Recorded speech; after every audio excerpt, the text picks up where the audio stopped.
یہ عشق بھری محفل ہے اور یہ بات طے ہے کہ وہ لوگ خدا شاہد قسمت کے سکندر ہیں، وہ لوگ خدا شاہد قسمت کے سکندر ہیں جو سرور عالم کا میلاد مناتے ہیں، کیونکہ محبوب کی محفل کو محبوب سجاتے ہیں، آتے ہیں وہی جن کو سرکار بلاتے ہیں۔ اللہ اس محفل کو قبول بھی فرمائے، ہماری حاضری بھی قبول فرمائے، اور نبی پاک علیہ الصلوۃ والسلام کے فیضان سے ہم سب کو مالا مال فرمائے۔ درود پاک پڑھنے کے بے شمار فضائل و برکات ہیں۔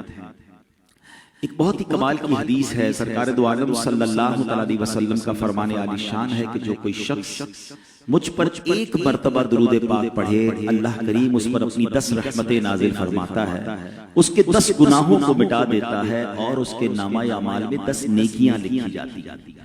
چونکہ مجھے یہ اچھی طرح معلوم ہے کہ آج کراچی کے بہت اہم بڑے بڑے تاجران یہاں موجود ہیں، تو میں اپنے آج کے بیان میں کچھ چیزیں وہ بھی آپ کی طرف بڑھاؤں گا جو آپ کی کیلکولیشن کے حساب سے بھی سمجھ آئیں گی اور زندگی اور اچھے انداز سے ہم کیسے گزار سکتے ہیں۔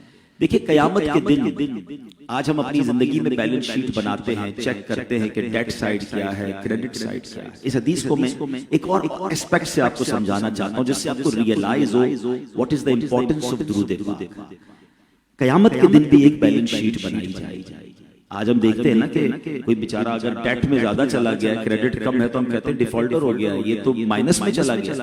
مگر there is a way in this دنیا، اس دنیا میں تو کوئی راستہ ہے کہ کسی کو ہم قرض سے نکال دیں، اس کی بیلنس شیٹ نارمل کر دیں، کوئی وہ لون لے لے، کوئی مدد کر دے۔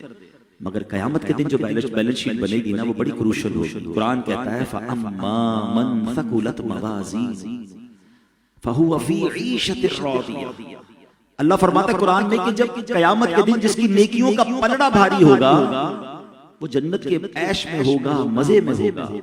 اور آگے فرمایا وَأَمَّا مَنْ خَفَّتْ مَوَازِينُهُ فَأُمُّهُ هَاوِيَةٌ وَمَا أَدْرَاكَ مَا هِيَهْ نَارٌ حَامِيَةٌ۔ قرآن کہتا ہے جس کی قیامت کے دن نیکیوں کا پلڑا ہلکا ہو گیا، اس دن وہ جہنم کی بھڑکتی ہوئی آگ میں ہوگا۔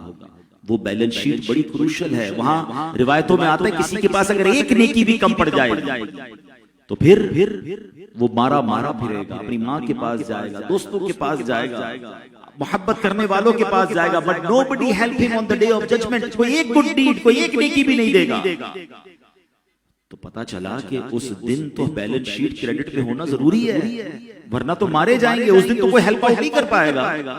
تو آج ہی غور کرنا ہے کہ قیامت کے دن نیکیوں کا پلڑا بھاری ہونا چاہیے۔ اب میں ایک بڑا ریئلسٹک سوال کرنا چاہتا ہوں، بڑی تعداد میں یہاں بھی لوگ ہیں، پردے میں میری بہنیں بھی سن رہی ہیں۔ اپنے دل سے پوچھئے کہ اگر آج میرا انتقال ہو جائے، پاسبل تو ہے، تو میری نیکیاں زیادہ ہیں یا میرے گناہ زیادہ ہیں؟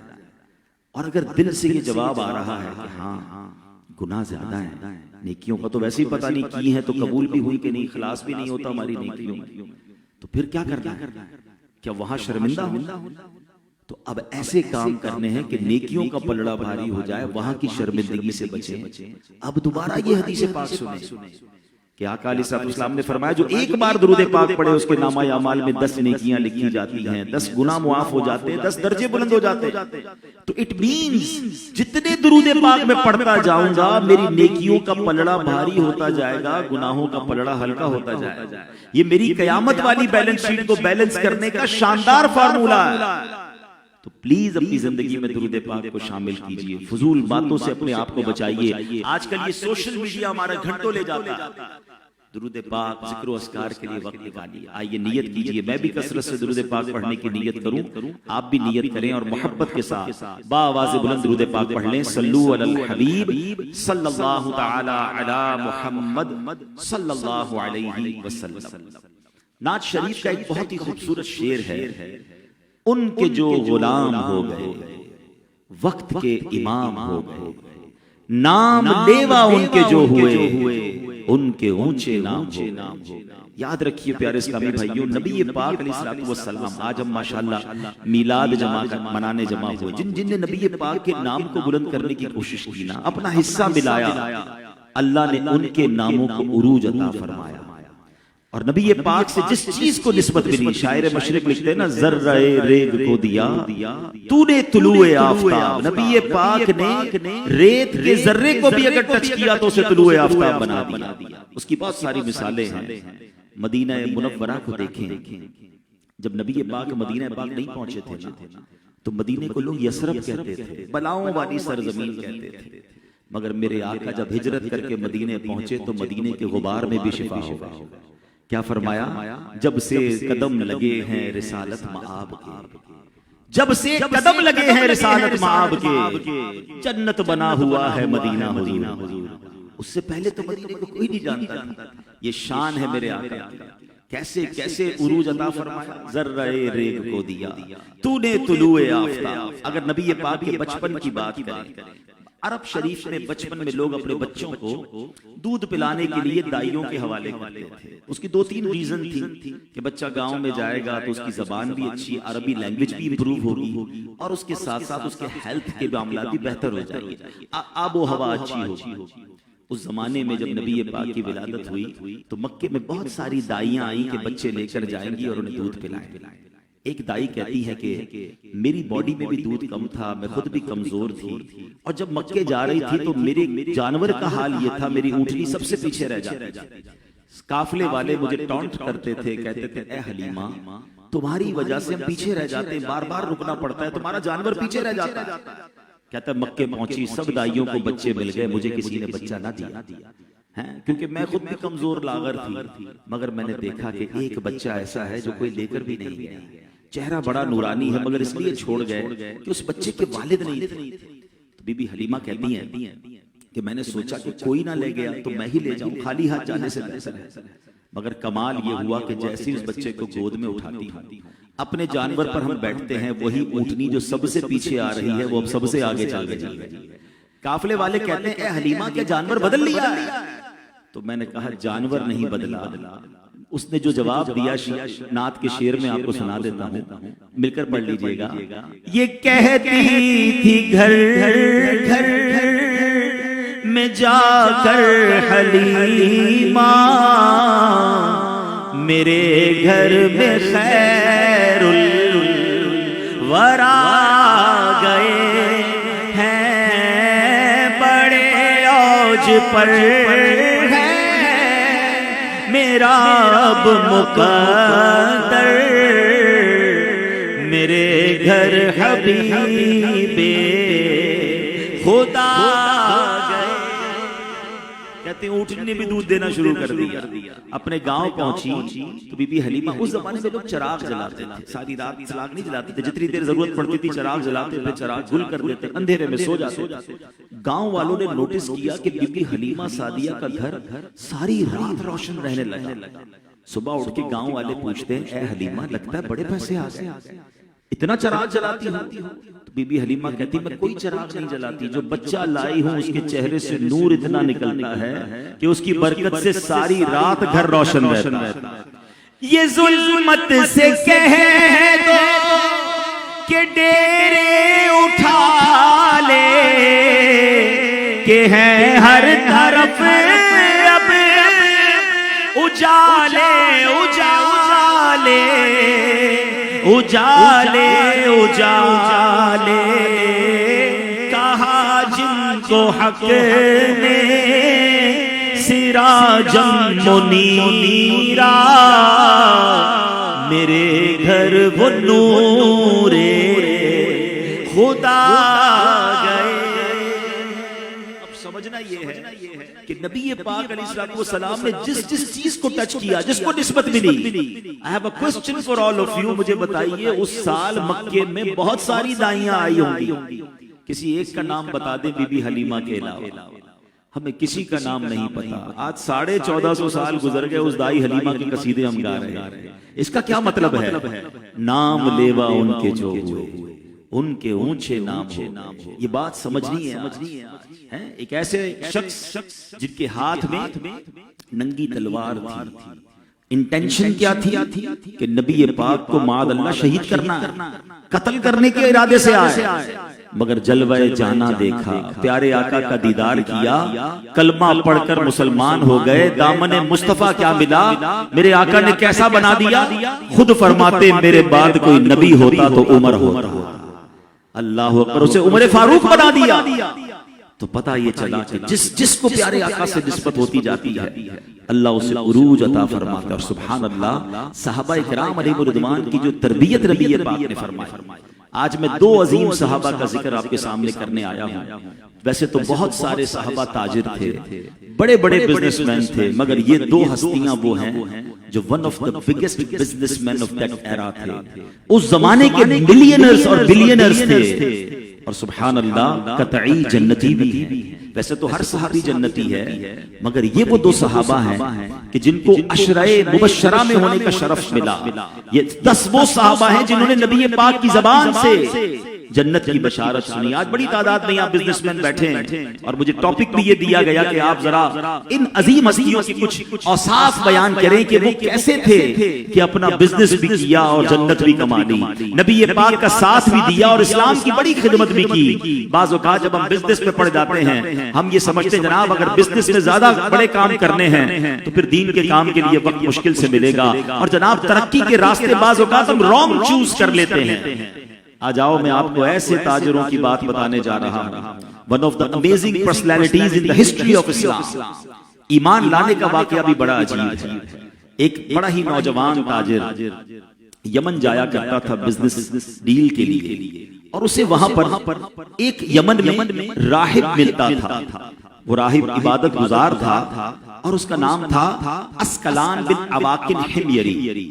یہ تاجر اس کے پاس جاتا تھا، ہر سال وہ تاجر اس سے پوچھتا، وہ جو یمن میں رہنے والا راہب کا پوچھتا مکے سے آئے ہو؟ کہا مکے سے آئے ہو، کچھ نئی بات ہوئی ہے، کچھ ان یوزول ہوا ہے، کچھ ہلچل سی مچی ہے؟ کہتا نہیں ایوری تھنگ از نارمل۔ واپس تاجر آ جاتا بزنس کر کے، ہر سال بزنس ٹور پہ جاتا تھا۔ ہم میں سے کئی لوگ ہر سال ایم ٹیکس میں جرمنی جاتے ہیں، کوئی کہاں جاتا ہے، کوئی کہاں جاتا ہے، سمجھ لیں اس زمانے میں بزنس ہب یمن تھا۔ ایک سال کہتے ہیں وہی سال تھا جس سال نبی پاک نے اعلان نبوت فرما دیا، اس سال وہ تاجر پھر یمن گئے۔ اب جو حمیری تھا اسکلان بن عواقل حمیری، وہ بہت بوڑھے ہو گئے تھے، آنکھیں بھی بھویں بھی سفید ہو گئی تھی، آنکھوں پہ پٹی بھی بندی تھی۔ وہ کہتے میں پھر ان کے پاس گیا، پہچان لیا انہوں نے کہ تم وہی ہو جو ہر سال آتے ہو۔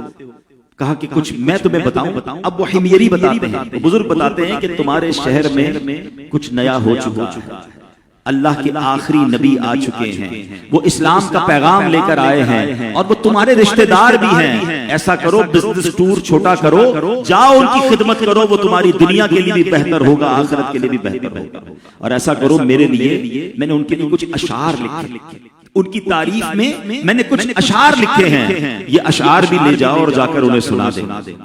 وہ نوجوان کہتا ہے میرے لیے بڑی حیران کن بات تھی کہ میرے ہی شہر میں کچھ ایسا ہو گیا ہے، مجھے نہیں پتا اور یمن میں رہنے والے کو پتا۔ انہوں نے بزنس ٹور اپنا وائنڈ اپ کیا، جلدی سے مکے پہنچے۔ جب مکے پہنچے تو ان کے ریلیٹیوز میں حضرت ابوبکر صدیق رضی اللہ عنہ بھی تھے، وہ مل گئے فوراً۔ کہا اے ابوبکر بتاؤ کچھ مکے میں نیا ہوا ہے، کچھ بڑا اناؤنسمنٹ ہوا ہے؟ کہا ہاں جناب رسول اللہ صلی اللہ علیہ وسلم نے اعلان نبوت فرما دیا ہے، اللہ ایک ہے، اس کی دعوت دے رہے ہیں، وہ اللہ وحدہ لا شریک کی طرف بلا رہے ہیں، وہ اللہ پاک کے آخری نبی ہیں، اور ان کا پیغام بہت ہی خوبصورت ہے۔ کہا جلدی بتاؤ کہاں ملیں گے؟ کہا حضرت خدیجہ رضی اللہ تعالیٰ عنہا کے گھر میں موجود ہیں۔ وہ نوجوان کہتا ہے میں تلاش کرتا ہوا نورانی چہرے والے اللہ کے آخری نبی صلی اللہ علیہ وسلم کی بارگاہ میں پہنچا۔ جب میں پہنچتا ہوں تو وہ مجھے دیکھ کر مسکراتے ہیں، کہتے ہیں اس نوجوان سے مجھے خیر کی امید ہے، اے نوجوان یہ بتاؤ تمہارے ساتھ یمن میں کیا ہوا؟ کہتے ہیں میں نے تھوڑا سا کوسچن کرنے کے لیے میں نے کہا آپ ہی بتا دیں میرے ساتھ کیا ہوا۔ تو سبحان اللہ نبی پاک فرماتے ہیں حمیر کے رہنے والے نے میرے لیے کچھ تمہارے ہاتھ میں بھجوایا ہوگا، کچھ تمہیں پیغام دیا ہوگا۔ وہ کہتے ہیں میں شاکڈ ہو گیا کہ ان کو یہ بھی معلوم ہے کہ یمن میں گیا ہوں اور وہاں سے کوئی پیغام لے کر آیا ہوں۔ کہتے ہیں میں نے نبی پاک کے سامنے وہ اشعار پڑھنا شروع کیے جو سرکار دو عالم علیہ السلام کی شان میں اس راہب نے لکھے تھے، اور میں کلمہ پڑھ کر مسلمان ہو گیا۔ سبحان اللہ، رسول اللہ صلی اللہ علیہ وسلم نے اشعار سنے نا، سنو ہمارے لیے بھی اس میں بڑا دلاسا ہے۔ سرکار دو عالم علیہ السلام فرماتے ہیں کہ کئی لوگ ایسے ہیں جو مجھ پر بن دیکھے ایمان لاتے ہیں اور میری رسالت کی تصدیق بھی کرتے ہیں، وہ میرے سچے بھائی ہیں۔ آئے ہائے، نبی پاک سے پہلے بھی آپ کے دیوانے تھے اور آج 1400 سال گزرنے کے بعد بھی آقا کے دیوانے یہاں بھی جمع ہیں۔ ہم نے دیکھا نہیں ہے مگر دل و جان سے نبی پاک سے محبت ہے، اپنا سب کچھ سرکار دو عالم علیہ الصلوۃ والسلام پر قربان کرنے کا جذبہ رکھتے ہیں۔ ذرا سوچئے، دیکھے بغیر محبت کا یہ عالم ہے، جن صحابہ نے دیدار کیا ہوگا ان کے عشق رسول کا عالم کیا ہوگا۔ شاعر کہتے ہیں نا، جب حسن تھا ان کا جلوہ نما، انوار کا عالم کیا ہوگا۔ ہر کوئی فدا ہے بن دیکھے تو دیدار کا عالم کیا ہوگا۔ اللہ اکبر، یہ نبی پاک کی کیسی شان کریمی ہے کہ جو بن دیکھے ایمان لائے۔ پیارے آقا نے انہیں سچے بھائی فرمایا ہے۔ اللہ کرے کہ نبی پاک ہمیں بھی اپنی غلامی میں قبول فرما لیں۔ اب ذرا غور کیجئے، وہ کون شخص تھا، وہ نوجوان کون تھا جو اس طرح پیارے آقا کی غیب کی خبر سننے کے بعد ایمان لے آئے؟ وہ کوئی اور نہیں، ان کا نام عبد الکعبہ یا عبد عمر تھا۔ نبی پاک کو جب انہوں نے نام بتایا تو پیارے آقا نے ان کا نام بھی تبدیل کر دیا۔ اب آپ جاننا چاہیں گے وہ نوجوان کون تھا، وہ مکے کا تاجر کون تھا؟ ان کا نام عبد الرحمن بن عوف رضی اللہ تعالیٰ عنہ ہے۔ میرے آقا نے ان کا نام بدل دیا۔ اچھا، یہاں میں ایک چھوٹا سا اشارہ دے دوں، کیونکہ ہماری سسٹرز، ہماری بہنیں بھی ہمیں پردے میں سن رہی ہیں۔ ہمارے یہاں بھی عجیب عجیب نام رکھے جاتے ہیں۔ نام کی معنی کے پیچھے کوئی نہیں ہوتا، یونیکنیس کے پیچھے موجود ہوتے ہیں، اور نبی پاک نے یہ ایک بار نہیں کیا۔ پیارے آقا کی عادت کریمہ تھی، جب نام سنتے تھے اور کوئی غلط نام ہوتا جس کا معنی ٹھیک نہ ہوتا، نبی پاک بدل دیا کرتے۔ حضرت سیدنا جویریہ رضی اللہ تعالیٰ عنہ، ان کا پہلے نام برہ تھا، نبی پاک نے بدل کر جویریہ کیا۔ حضرت سیدنا عمر کی ایک بیٹی کا نام آسیہ تھا، یاد رکھیے گا، الف سے آسیہ، وہ تو بڑی مبارک خاتون ہیں، فرعون کی جو زوجہ تھی اور جنتی عورتوں کی سردار کہا گیا، مگر آسیہ عین سے، یہ تو جناب گناہگار کو آسی کہتے ہیں، تو نام رکھتے ہوئے تو سوچتا ہی کوئی نہیں ہے۔ تو اس زمانے میں ان کا نام آسیہ تھا، تو میرے آقا نے ان کا نام بدل کر جمیلہ رکھ دیا۔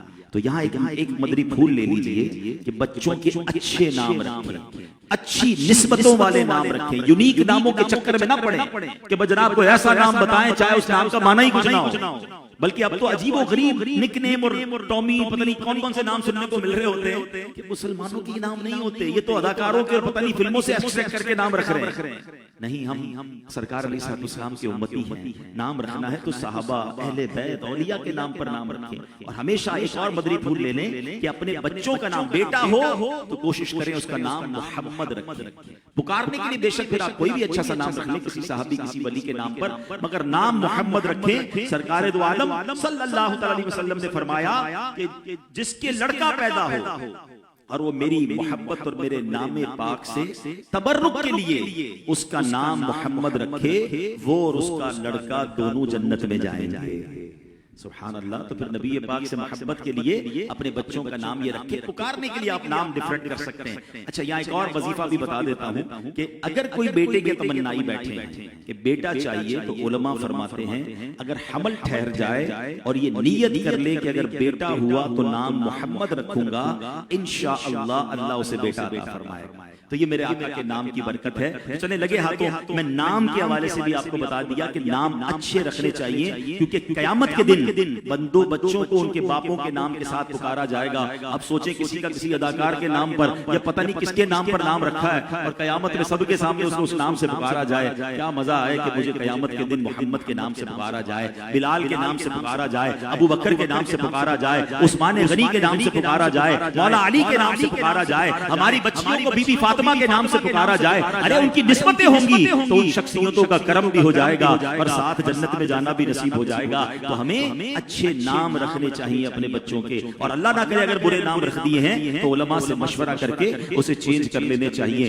آتے ہیں سیدنا عبد الرحمن بن عوف کی سیرت پر، one of the amazing personality. یاد رکھیے عشرہ مبشرہ جنہیں کہا جاتا ہے نا، ایک ہی حدیث میں نبی پاک نے، ترمذی کی حدیث ہے، ون شاٹ ایک ہی محفل میں 10 صحابہ کے لیے جنت کی جو بشارت دی تھی، سبحان اللہ۔ آقا فرماتے ابو بکر، عمر، عثمان، علی، طلحہ، زبیر، عبد الرحمن بن عوف، سعد بن ابی وقاص، سعید اور ابو عبیدہ بن جراح رضی اللہ تعالیٰ عنہم اجمعین جنتی ہیں۔ میرے آقا نے ایک ساتھ انہیں جنت کی بشارت دی۔ یہ 10 صحابہ کو عشرہ مبشرہ کہا جاتا ہے، اور بریلی کے تاجدار امام عشق و محبت انہی کا ذکر کرتے ہوئے کتنی پیاری بات ارشاد فرماتے ہیں، فرماتے وہ 10 جن کو جنت کا مشتاق ملا، وہ 10 جن کو جنت کا مشتاق ملا، اس مبارک جماعت پہ لاکھوں سلام۔ He is one of them۔ حضرت عبد الرحمن بن عوف ان میں ہیں۔ اچھا، صرف ان کو کتنے القابات ملے، نبی پاک علیہ السلام نے کیسے کیسے ٹائٹل دیے۔ ایک بار ان کے پاس بزنس مین تھے، ایک بزنس گروپ آیا۔ یہاں ہمیں بھی یہ کام کرنا چاہیے، اگر کوئی ڈیلیگیشن آ رہے ہیں، کچھ دوست آ رہے ہیں، ہم مل کر کہیں بزنس کرنے جا رہے ہیں، ساتھ ساتھ کوئی دین کا کام بھی کر لیا کریں۔ چلو مل کر مسجد چلتے ہیں، چلو مل کر کسی اچھے سے پروگرام میں چلتے ہیں، تاکہ میرے پاس ملنے آیا ہے میں نیکی کی دعوت میں حصہ ڈال دوں۔ حضرت عبد الرحمن بن عوف کے پاس پورا قافلہ تاجروں کا، اب پورے قافلے کو لے کر نبی پاک کی بارگاہ میں کہتے چلو نبی پاک کا دیدار کرواتا ہوں تاکہ ان کو بھی اسلام کی کوئی دعوت مل جائے۔ جیسے ہی نبی پاک کی بارگاہ میں پہنچے، سنیں حضرت عبد الرحمن بن عوف کو کیا سعادت ملی کہ سرکار علیہ الصلوۃ والسلام نے آپ کو جنتی ہونے کی دعا دی۔ اسی وقت جبریل امین آئے اور عرض کی یا رسول اللہ، بے شک اللہ عز و جل آپ کو سلام ارشاد فرماتا ہے اور فرماتا ہے عبد الرحمن بن عوف کو میرا سلام دو اور انہیں میری طرف سے بھی جنت کی خوشخبری دے دیجیے۔ حضرت نبی پاک سے بھی جنت کی خوشخبری انہیں مل رہی ہے، اور اللہ کریم کی بارگاہ سے بھی جنت کی خوشخبری مل رہی ہے۔ حضرت عبد الرحمن بن عوف کے جو ٹائٹلز تھے، جو القابات تھے، جو انعامات تھے، سنیے گا نبی پاک فرماتے ہیں عبد الرحمن بن عوف سید من سادات المسلمین۔ حضرت عبد الرحمن بن عوف مسلمان شرفاء کے سردار ہیں۔ ایک جگہ نبی پاک فرماتے ہیں کہ عبد الرحمن بن عوف امین فی السماء و امین فی الارض، یعنی زمین و آسمان میں امانت دار ہیں۔ ایک جگہ میرے آقا فرماتے ہیں عبد الرحمن بن عوف زمین میں اللہ کے وکیل ہیں۔ کہیں امانت دار کہا جا رہا ہے، کہیں وکیل کہا جا رہا ہے، کہیں جنت کی بشارت دی جا رہی ہے۔ اب ذہن میں سوال تو پیدا ہوگا نا کہ ایسا کیا عمل تھا ان کا؟ بزنس مین تھے اور اتنا نبی پاک انہیں چاہتے تھے، اتنا رب عز و جل کی طرف سے رحمتیں برس رہی ہیں۔ اب میرے پیارے تاجروں، یہاں بڑے ویل آف لوگ موجود ہیں۔ دیکھیں دنیا اللہ نے ہماری ہم میں سے بہت سو کی بہت اچھی کر دی ہے، ہم بہت ایزی لائف گزار رہے ہیں الحمدللہ، اللہ نے کروڑوں سے اچھا بنا دیا، مگر انجوائے آخرت میں بھی تو کرنا ہے نا، کہ صرف یہی مزے کر کے آخرت میں اللہ نہ کرے کسی کو مار پڑے۔ تو اب زندگی میں وہ آپ بڑے بڑے سیمینار اٹینڈ کرتے ہوں گے، بڑے بڑے آپ جناب لیکچرز لیتے ہیں کہ جناب اپنے بزنس کو کیسے مینٹین کیا جائے، سسٹینیبل فیملی لائف کیسے ہو جائے، ہمارا بزنس گرو کیسے کرے۔ یہ بھی تو سیکھیے کہ جناب جن کامیاب تاجروں نے جنت حاصل کر لی، جو قطعی جنتی ٹھہرے، تجارت میں بھی ون آف دا ٹاپ تھے، بلینئر تھے، اور انہیں جنت کی بشارتیں مل رہی ہیں، اللہ رسول کی طرف سے انعامات مل رہے ہیں۔ اب میں کچھ عادتیں آپ کو حضرت عبد الرحمن بن عوف کی بتانا چاہتا ہوں، کچھ وہ کام بتانا چاہتا ہوں جو انہوں نے اپنی لائف میں کیے اور کیسی دعائیں لی۔ ایک بار نبی پاک علیہ الصلوۃ والسلام نے فرمایا کہ میرے بعد، دنیا سے پردہ فرمانے کے بعد، میری ازواج مطہرات کی جو چاکری کرے گا، یعنی ان کی خدمت کرے گا، الصادق والبار ہوگا، یعنی سچا اور نیک ہوگا۔ حضرت عبد الرحمن بن عوف نے جب یہ سنا نا، آپ نے ٹھان لی کہ بس اب میں نے اہل بیت کی خدمت کرنی ہے۔ ازواج مطہرات کی اتنی خدمت کی، ان کو کہیں ٹریول پہ جانا ہوتا، حج پہ جانا ہوتا، سواری کا انتظام کرنا، بلکہ خود خادم بن کر جاتے تھے، ان کے تمام ضروریات کو پورا فرماتے، سبحان اللہ۔ اور اس قدر خدمت کی کہ پھر اللہ کریم نے کیسا نوازا۔ تو پتا چلا کہ ایک کمال حضرت عبد الرحمن بن عوف کا کیا ہے، نبی پاک کے گھرانے کی خدمت کرنا۔ ہم اس زمانے میں تو نہیں ہیں، مگر 1400 سال بعد موجود ہیں، پیارے آقا کی آل کے لوگ اب بھی موجود ہیں۔ اپنی زندگی میں سیدوں کی خدمت کو شامل کر لیجئے، ترقی چاہتے ہیں نا، آل رسول کی خدمت کیجئے، کچھ غریب سید خاندان کو آپ اسپانسر کر دیجئے کہ یہ میرے آقا کے خاندان کے لوگ ہیں۔ ہم کہتے تو ہیں نعتوں میں کہ نبی پاک کے صدقہ خا رہے ہیں، رب ہے معطی، یہ ہے قاسم، رزق اس کا ہے، کھلاتے یہ ہیں، تو جن کا صدقہ کھا رہے ہیں ان کی اہل بیت کی اور ان کی آل کی خدمت اپنا طریقہ بنا لیجئے نا، انشاءاللہ آپ نوازے جائیں گے۔ عبد الرحمن بن عوف خوددار بڑے تھے۔ ہوا کیا تھا کہ جب مکے سے مدینے لوگوں نے مائیگریٹ کیا، ایمپٹی ہینڈڈ مائیگریشن تھی، وہ کچھ بھی نہیں لے جا سکے، پراپرٹی بھی چھوٹ گئی، پیسے بھی چھوٹ گئے۔ اب مدینے گئے تو بڑے بڑے مالدار صحابہ بھی اس میں تھے، مگر کچھ بھی نہیں، گھر بھی نہیں تھا۔ مگر کمال کیا ہوا، تاریخ اسلام کا ایک سنہرا واقعہ کیا تھا کہ نبی پاک نے صحابہ میں اخوت کا رشتہ قائم کرنا شروع کیا.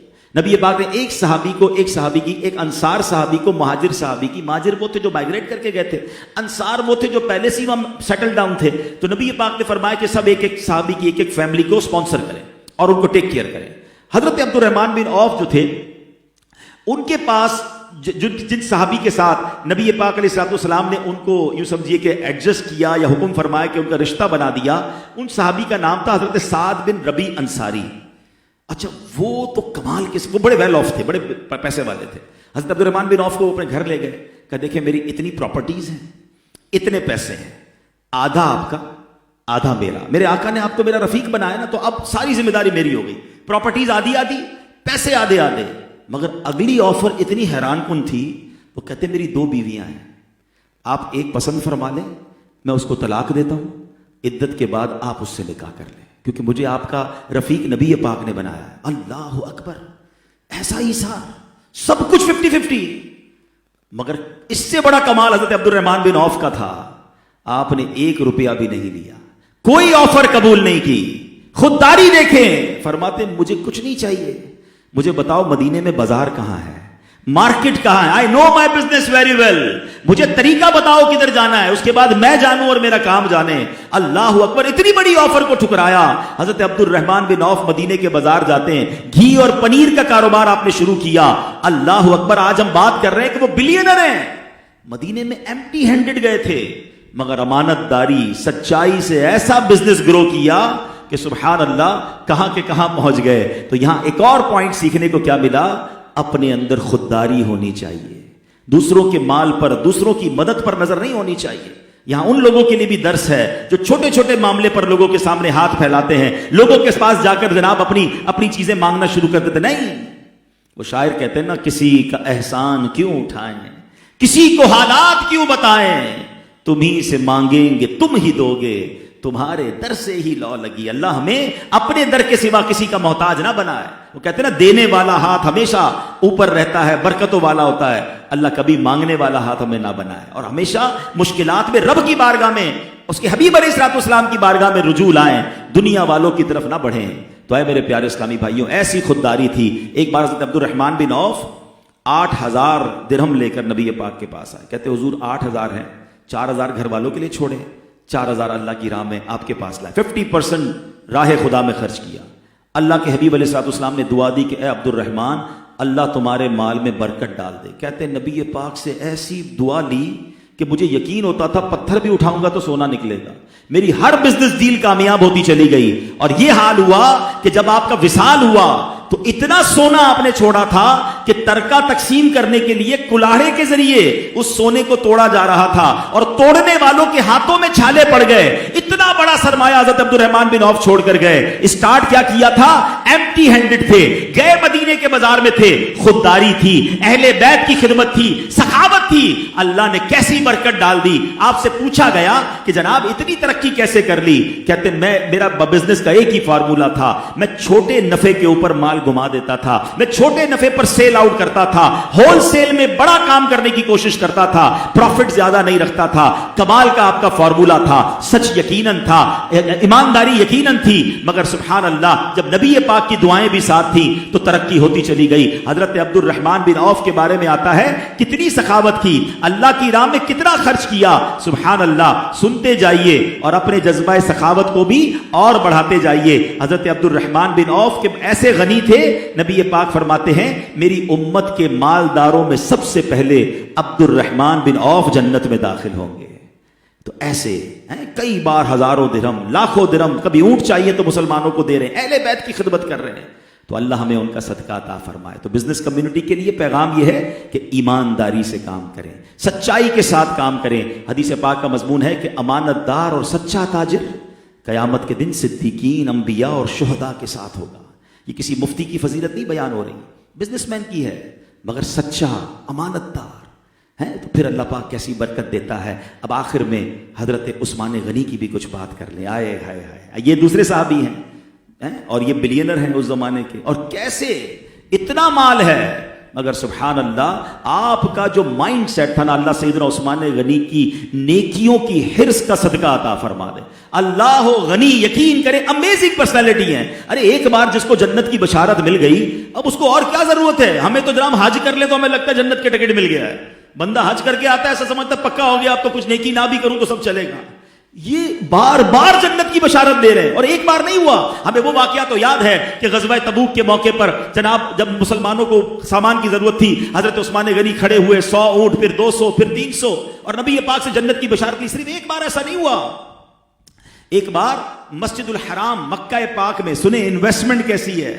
آج بزنس مین ڈسکس کرتے ہیں یار فلاں بندے نے صحیح ٹائم پہ پلاٹ لیے ڈی ایچ اے میں، دیکھو کتنے پیسے ہو گئے. او جناب شارع فیصل پہ اس نے کیسے ٹائم پہ پلاٹ لیا تھا، ملٹی پلائی ہو گئے. بزنس مین کئی یہ باتیں کر رہے ہوتے ہیں. میں بتاتا ہوں انویسٹمنٹ کسے کہتے ہیں، خریداری کسے کہتے ہیں. آئے ہائے اللہ سیدنا ابو بکر صدیق کے اس صدقے کی برکت عطا فرمائے کہ جب مسجد نبوی کی زمین لینی تھی، حضرت ابو بکر صدیق نے جا کر وہ زمین جب یتیموں سے خرید کر مسجد نبوی کے لیے وقف کی، نبی پاک نے فرمایا تھا اے ابو بکر کچھ پیسے میرے بھی ملا لو. کہتے حضور میرا سب کچھ آپ کا ہے. آپ کو اندازہ ہے صدیق اکبر کے ثواب کا؟ اب بھی مسجد نبوی میں جتنی نمازیں ہو رہی ہیں، جتنے درود ہو رہے ہیں، جتنے جناب لوگ دنیا بھر سے جا کر عبادتیں کر رہے ہیں، اب بھی اور قیامت تک حضرت ابو بکر صدیق کو اس کو ثواب مل رہا ہے. کیا شاندار انویسٹمنٹ کر گئے حضرت عثمان غنی. سنو مسجد الحرام کی توسیع ہے، کعبے کی توسیع، کعبے کی مسجد کی توسیع کرنی تھی تو قریب ہی ایک مکان تھا. تو نبی پاک علیہ الصلوۃ والسلام نے اس گھر والے سے کہا کہ یہ مکان مجھے دے دو، اس کے بدلے میں تمہیں جنت میں مکان دوں گا. اس نے اس بات کو ایکسیپٹ نہیں کیا. ہوگا کوئی شخص، حضرت عثمان غنی کو پتا چل گیا. اب ذرا سنیے گا، ہم کہتے ہیں نا اپارچونٹی چھوڑنی نہیں چاہیے. کاروبار میں ایک جملہ بڑا مشہور ہے، موقع ملے تو پکڑ لو بھائی، بعد میں ڈیل نکل جائے گی. ہائے ہائے کیسا ذہن تھا عثمان غنی کا. اچھا کمال انہوں نے کیا کیا، پیارے آقا علیہ الصلوۃ والسلام کے پاس پہلے نہیں گئے، پہلے اس بندے کے پاس گئے. پتا تو چل گیا تھا کہ نبی پاک نے اس کو آفر دی ہے اور اس نے گھر نہیں دیا. تو کہا کتنے میں دو گے؟ ڈیل چلاتے رہے 10,000 دینار سونے کی اشرفیاں. آپ نے وہ گھر خرید لیا، اونرشپ ٹرانسفر کر لی اپنے نام پر. ٹھیک ہے نا، ہماری زبان میں ٹرانسفر بھی ہو گیا، موٹیشن بھی ہو گیا. اب گئے نبی پاک کے پاس، جا کے کہتے ہیں حضور آپ نے وہ مسجد الحرام کے ساتھ جو گھر تھا، اس گھر والے کو یہ آفر کی تھی کہ یہ گھر اگر مسجد الحرام کے ساتھ شفٹ کر دے، اٹیچ کر دے، وقف کر دے، آپ اسے جنتی گھر دیں گے.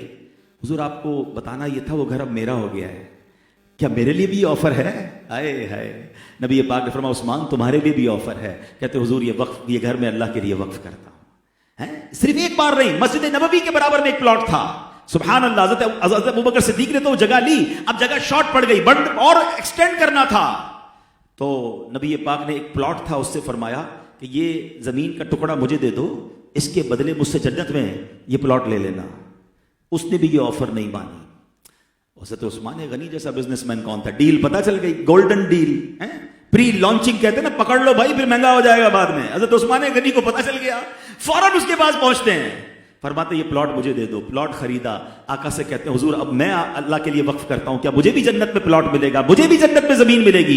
آقا نے فرمایا عثمان تمہیں بھی ملے گی. مکے سے مدینے مسلمان جاتے ہیں، پانی کی ضرورت ہے، پیاس ہے. پیارے آقا علیہ الصلوۃ والسلام ایک کنویں کے پاس، کنویں والے کے پاس جاتے ہیں، فرماتے یہ کنواں دے دو، اس کے بدلے جنت میں کنواں لے لو. کنویں والا کہتا حضور اسی سے بچوں کی روزی چلاتا ہوں. آفر ایکسپٹ نہیں کی. سبحان اللہ. پھر عثمان غنی رضی اللہ عنہ کو پتا چلتا ہے. ایک بات تو سوچئے، تلاش کر رہے ہیں کہ کہیں سے موقع مل جائے، نیکی مل جائے. آج میں اور آپ تلاش کرتے ہیں کہیں سے ڈیل مل جائے، کہیں سے پیسے کمانے کا موقع مل جائے. ارے کراچی نہیں، چلو لاہور نہیں جناب، دبئی، ارے کسی اور ملک چلتے ہیں جہاں سے زیادہ پیسے مل جائیں. I am not discouraging you. اگر آپ حلال کما رہے ہیں کمائیے، مگر یہ جذبہ نیکیوں میں بھی تو ہونا چاہیے کہ جناب میں آگے بڑھ کر کہیں سے نیکی کما لوں، جنت کا موقع مل رہا ہے کما لوں. مسلمان پریشان ہے میں ان کی مدد کر کے جنت کما لوں. ارے کووڈ آیا، ہم نے دو طرح کے لوگ دیکھے. سبحان اللہ. قبلہ علامہ صاحب بشیر صاحب موجود ہیں، بہت ساری سنی تحریکوں نے، سیلانی ویلفیئر ہے، دعوت اسلامی، اور بھی لوگوں نے، ہم نے دیکھا آپ جیسے عاشقان رسول میں ایک طبقہ تھا کہ امت پریشان تھی. کچھ لوگ اس وقت بھی مال کمانے کی فکر میں تھے، اناج مہنگا کر دیا اور اناج بھی گھٹیا اپنا نکال دیا کہ چلو راشن میں گھٹیا اناج چلا جائے گا. جو ماسک 1-2 روپے کا ماسک تھا 50-50 ہزار روپے میں ماسک بیچا گیا. سینیٹائزر مہنگے کر دیے. ان کو یہ خیال نہیں آیا کہ امت پریشان ہے. ارے آج تو وقت ہے جنت کمانے کا. مگر اس وقت لوگوں نے پیسے کمائے. مگر سبحان اللہ ایک طبقہ وہ بھی تھا کہ جو مہنگا اناج خریدتا تھا اور فری تقسیم کرتا رہا. تو پتا چلا یہ موقع ہوتا ہے نیکی کمانے کا. حضرت عثمان غنی کو پتا چلا کہ یہ کنواں جو ہے سبحان اللہ جنت کا کنواں ملے گا. پہنچ گئے اس کنویں والے کے پاس, کہتے کنواں دے دو. کہتے نہیں دینا. کتنے میں دینا؟ کہا بیچنا نہیں ہے, میرے بچوں کی روزی ہے. کمال کے بزنس مین تھے. آپ کہتے ہو نا ہمارے پاس بڑا دماغ ہے ڈیل کرنے کا, دیکھو حضرت عثمان غنی نے کیسی ڈیل بنائی. کہا اچھا ایسا کرو, پورا نہیں دینا, آدھا دے دو. کنواں آدھا کیسے بک سکتا ہے؟ کہا ایسا کرتے ہیں ایک دن تمہارا ایک دن میرا. اس کو بات سمجھ آئی یار, آدھا بک بھی جائے گا. ایک دن جو میرا دن ہوگا, every alternate day I will sell my water to the people of Medina, اور آدھا بے شک یہ مسلمانوں کو فری پلا دیں. کہا ٹھیک ہے. کتنے میں ڈیل؟ کا 12,000 میں.